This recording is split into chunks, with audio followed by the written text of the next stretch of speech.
Hello my YouTube family, जय राम जी की। तो मैं नेहा श्रीवास्तव स्वागत करती हूँ आप सबका आपके अपने चैनल पवन नेहा ब्लॉग्स में। और आज मैं आप लोगों से एक रिक्वेस्ट करना चाहती हूँ, क्योंकि गर्मी बहुत ज़्यादा है, तो प्लीज़ अपने अपने छत पे या पेड़ के नीचे या बाहर बगीचे में कहीं भी जहाँ आपको सही लगे वहाँ पे पशु पक्षियों के लिए पानी ज़रूर रखें, क्योंकि पशु पक्षी हमारे ऊपर डिपेंडेड हैं। अगर आपके पास दाना नहीं है तो रोटी चावल कुछ भी उनके लिए ज़रूर रखें, प्लीज़ आई रिक्वेस्ट यू। तो चलिए शुरू करते हैं आज का ब्लॉग। और आज के ब्लॉग में मैं अपने ऊपर बीती हुई कहानी बताऊंगी। मेरी आप बीती। मैं कक्षा 10 में पढ़ती थी। कक्षा 10 कह सकते हैं, हाई स्कूल कह सकते हैं, मैट्रिक कह सकते हैं, जो भी आपको सही लगे वो कहिए। तो कक्षा 10 में मैं पढ़ती थी और स्कूल जाती थी मैं पढ़ने के लिए। कोचिंग क्लासेस वगैरह कुछ नहीं लेती थी, सीधे स्कूल जाती थी। स्कूल में मेरी एक फ्रेंड थी, बहुत अच्छी फ्रेंड थी, पांडे थी वो। मैं श्रीवास्तव हूँ, वो पांडे थी। हम दोनों की बहुत पड़ती थी, हम दोनों हमेशा आके ही बैठते थे। तो ये तो हो गई स्कूल की बात। स्कूल जाने के बाद जब एग्ज़ाम आया हमारे पिताजी थोड़े ड्रिंक लेने वाले हैं, थोड़े क्या बहुत ज़्यादा ड्रिंक लेते हैं। और ड्रिंक लेके नॉर्मली नहीं रहते हैं वो, मतलब अपना आपा खो बैठते हैं। तो हमारा पेपर जो था वो हमारे स्कूल से सेंटर गया हुआ था, बहुत दूर, मतलब हमारे घर से 10-12 किलोमीटर दूर हमारा सेंटर गया हुआ था। वहाँ पे हमारा एग्ज़ाम हो रहा था और वहाँ तक जाने के लिए हमारे पास कोई साधन नहीं था। पहले तो हम पैदल स्कूल जाते थे। स्कूल से हमारे सर लोग ने ऑटो बुक की हुई थी। हर एग्ज़ाम के दिन, जिस दिन एग्ज़ाम होता था उस दिन के लिए ऑटो होती थी। उस ऑटो में बैठ के हम सब जाते थे, उसका किराया लगता था। फिर हम जाते थे एग्ज़ाम देने के लिए वहाँ। तो हमारा तो सारा पेपर, मतलब दूसरा या तीसरा पेपर था हमारा मैथ का। पेपर तो था मैथ का, लेकिन हम उसकी तैयारी नहीं कर पाते थे। मैथ का ही क्या, हम किसी भी पेपर की तैयारी नहीं कर पाते थे। साल भर हमने जो पढ़ा था वही सही था, बस वही याद था हमें। और ये कहीं एग्ज़ाम के टाइम पे बैठ के हम अच्छे से पढ़ाई कर लें तो नहीं हो पाता था, क्योंकि दिन में घर के काम भी होते थे, मम्मी की भी हेल्प करनी होती थी। और रात में मेरे पापा का तांडव शुरू होता था। शराब पी के आवाज़ चिल्लाना, बर्तन भांडे फोड़ना, तोड़ना फोड़ना, इधर का सामान उधर फेंकना, घर से बाहर निकाल देना, ये सब होता था। ये सब झेलने के बाद मैं सुबह उठकर एग्ज़ाम देने जाती थी, जिस दिन मेरा पेपर होता था। मैथ के पेपर के दिन क्या हुआ, मैथ का पेपर बहुत ही मतलब दर्दनाक है ये हमारे लिए। तो उस वक्त जैसे लग रहा था कि मेरी सांसें अटक गई हैं, अगर मैं पेपर नहीं दे पाई तो मैं मर जाऊंगी। हुआ क्या था कि मेरे पिताजी ने हम सबको, मतलब हम 7 भाई बहन हैं, सातों भाई बहन को एक कमरे में बंद कर दिया और बाहर से कुंडी लगा दी। बाहर से कुंडी लगा के उसमें ताला लगा दिया। ताला लगाने के बाद भी उन्होंने उसमें अपने गमछे को अच्छे से बांधा कुंडी में डाल के, ताकि कोई खोल ना पाए। और रात भर हमें वहाँ पे बंद कर दिया। और एक पहले तो लाइट भी उतनी नहीं रहती थी। सन 2009 की बात मैं बता रही हूँ आपको। सन 2009 में मैं हाई स्कूल का एग्ज़ाम देना था मुझे। सन 2009 में गांव में उतनी लाइट वाइट की फैसिलिटी नहीं होती थी, तो हमारे घर में दिया जलता था, चिमनी बोलते हैं जिसे, मिट्टी का तेल डाल के उसको बनाते हैं, वही जलाते थे हम लोग। तो वो कांच की बॉटल में मम्मी होल करके उसमें बत्ती डाल के उसी को जलाते थे हम लोग। उसी से रोशनी होती थी, उसी की रोशनी में हम पढ़ाई भी करते थे, खाना भी बनता था, सब कुछ उसी की रोशनी में होता था।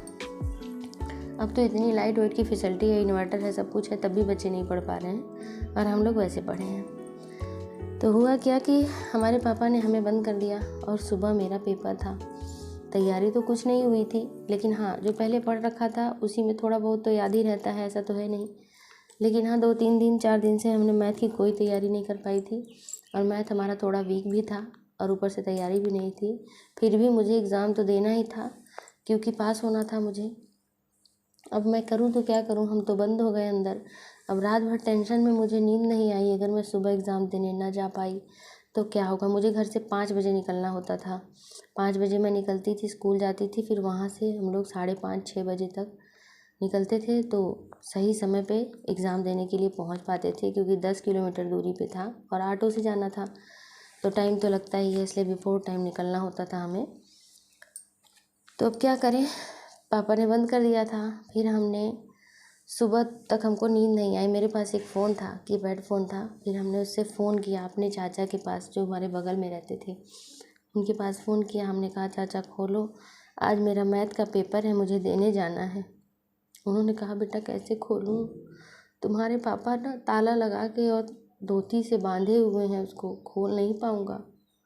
फिर हमने कहा कुछ भी करिए खोलिए, मुझे एग्ज़ाम देना है, नहीं तो मेरे साल भर की मेहनत पे पानी फिर जाएगा।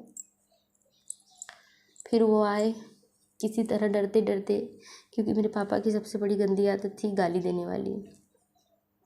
वो आए डरते डरते, खोला उन्होंने किसी तरह, धीरे से उनके हाथ से धोती छुड़ाई, फिर चाबी ढूंढा, उसको खोला, मैं निकली। वो बज रहे थे सुबह के 4।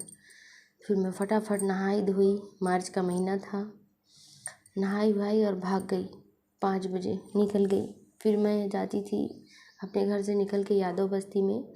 वहाँ से मेरी एक फ्रेंड थी, उसके साथ उसके पापा हमें आधे रास्ते तक छोड़ने जाते थे, क्योंकि गांव में जो है ताल तलैया होता है, उधर से हम लोग जाते थे और बहुत अंधेरा रहता था। मार्च महीने में 5 बजे बहुत उजाला नहीं हो जाता।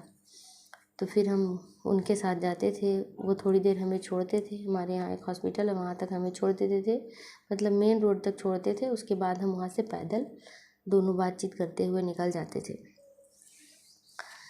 फिर हम गए एग्ज़ाम देने, एग्ज़ाम देकर आए।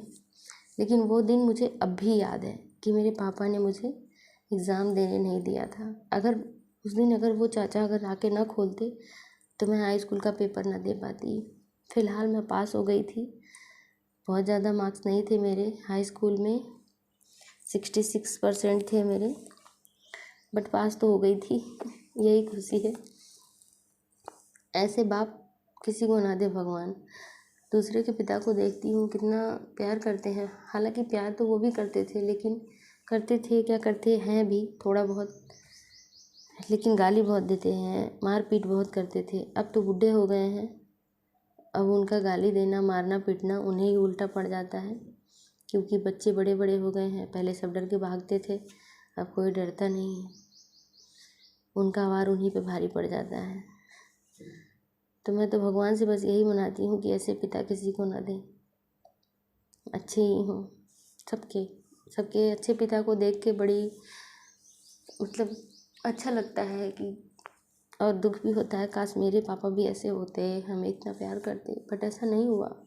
हमारे पापा ऐसे नहीं हैं। फ़िलहाल आप लोग को दुखी नहीं करती हूँ। ये मेरी फ्रेंड है जो आई हैं, यही कभी कभी आ जाती हैं। फ्रेंड कह लीजिए, सास कह लीजिए, जेठानी देवरानी सब यही हैं, यही आती हैं मेरा हाल चाल लेने यहाँ गांव में हर दूसरे तीसरे दिन। अभी तो गेहूं की कटाई में व्यस्त है तो नहीं आ पाती हैं, आज आई हैं ब्लाउज़ ले करके हमसे सिलवाने के लिए।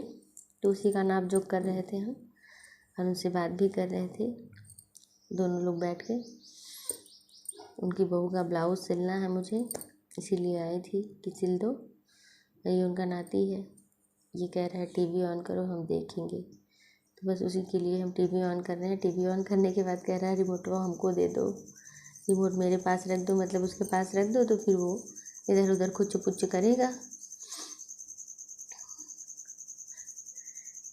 कितने अच्छे दिन होते हैं ना, सहेलियों के साथ बात करने में बड़ा आनंद आता है। फ़िलहाल ये हमारी हम उम्र नहीं है, लेकिन शुरू में जब मैं शादी करके आई थी तब भी ये आए, मतलब यही आती थी हमसे बातचीत करने के लिए, हमसे मिलने जुलने, हमारा हाल चाल पूछने। और देखिए आप लोग से बात करते करते टाइम कब निकल जाता है पता ही नहीं चलता। ये रेडी हो गया था हमारा सांभर चावल, और कल मैंने बनाया था करेले का भुजिया। पतिदेव को रोटी खानी थी तो उनके लिए रोटी और सलाद, हम दोनों बैठ गए हैं खाने। और आप लोग से अलविदा लेते हैं। Bye bye, take care.